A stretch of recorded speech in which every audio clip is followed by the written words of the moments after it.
Втората зграда од старото медицинско училиште во Тетово, каде треба да учат учениците од македонска настава, се уште се реконструира.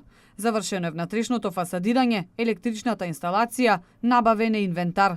Најмногу работа сега има околу системот за грејење кој не бил долги години во функција, а ниските температури периодов направиле дополнителни проблеми. Тука имавме потешкоти кои што траја и се надам дека во текот на денот тоа ќе се среди и веднаш во текот на утрешниот ден се планира да се обнови, значи да се стави нов под во целокупниот училишен објект и со тоа само да се после тоа да се монтираат таблата и таблите во учениците и клупите и столиците да стават и училишниот објект ќе биде готов за реализација на наставата. Но повторно напоменувам, се надевам дека во текот на денешниот ден со грејењето ќе се среди, веќе се монтирани радиаторите по училиштава, само со системот на грејење котелот и оние дефекти кои што се таму да во случај да се отстранат грее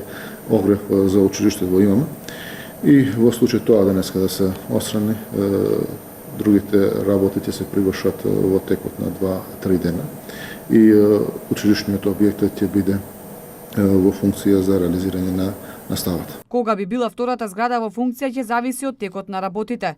Најверојатно дел од учениците од македонска настава и второто полугодие ќе го започнат во салата на општина Тетово, па ќе ротираат со останатите ученици кои настава држат во првата зграда од стара медицина.